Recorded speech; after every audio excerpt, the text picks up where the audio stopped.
हामीलाई धेरै मनपर्ने कुराहरू मध्येमा सुकुटी पनि एक हो।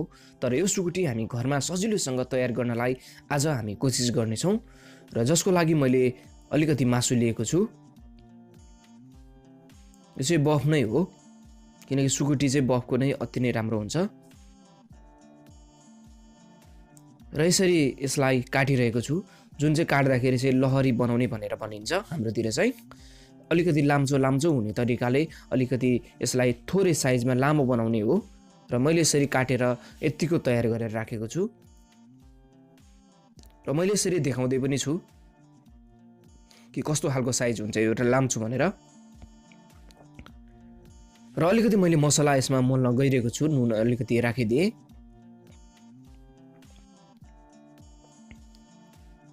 त्यसपछि थोरै यो रातो खुर्सानीको धुलोलाई पनि मैले राखेको छु र यसरी नुन र खुर्सानी पनि यसरी सुकुटीमा राखेर हामीले मोलेर यदि सुकुटी तयार गर्छौँ भने अझ यसभित्र स्वादिलो बन्नलाई मद्दत गर्छ र नुन र खुर्सानीको स्वादले गर्दाखेरि हामीलाई सुकुटी खानलाई यतिकै पनि कतिचोटि मन पर्ने कुरा हुन्छ र जसको लागि यसरी मोल्दै पनि छु मैले। त्यसपछि मैले मासु चाहिँ यतिको तयार गरेर राखेको छु र बीचमा मैले आगो तयार गरिसकेको छु, जसमा अलिकति मैले यो दाउरा अथवा काठबाट अलिकति तयार गरेको छु र यसरी सुकाउन खोजिरहेको छु।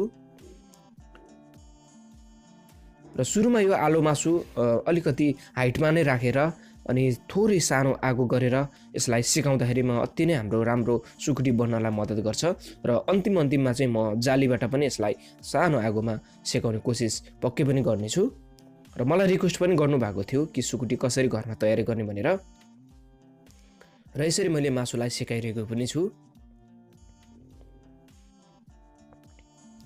र बिचमा हामीले चेक गर्दै जानुपर्छ कि कुन चाहिँ मासु अलिकति आलोबाट थोरै अर्को कलरमा चेन्ज हुन थालिसकेको छ, त्यसलाई हल्का पल्टाउँदै अनि तलको माथिको तल गर्दै अनि आलो नभएको मासु जति छ त्यसलाई अलिकति साइड लगाएर र अर्को मासुलाई फेरि आगोमा राख्दै तयार गर्नुपर्छ। र यसरी मैले तयार गरेको छु। अति नै मिठो मजाको बास्ना यसको आइरहेको छ र पोलेको सुकुटीको मासुको बास्ना मलाई अति नै मनपर्छ, हामी सबैलाई मनपर्ने कुरा भयो। त्यसपछि त्यतिको भएपछि मैले यसलाई जालीमा तयार गरेर राखेको छु र सानो कोइलाको आगोमा मैले तयार गरेर यतिको मैले मात्रामा भएपछि निकालेर राखेको छु।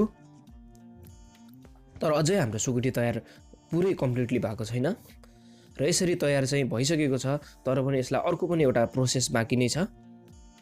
त्यसपछि मैले यो नाङ्लोमा यसरी खन्याएर यसलाई राखिदिएँ। यो चाहिँ घाममा सुकाउनु पर्छ,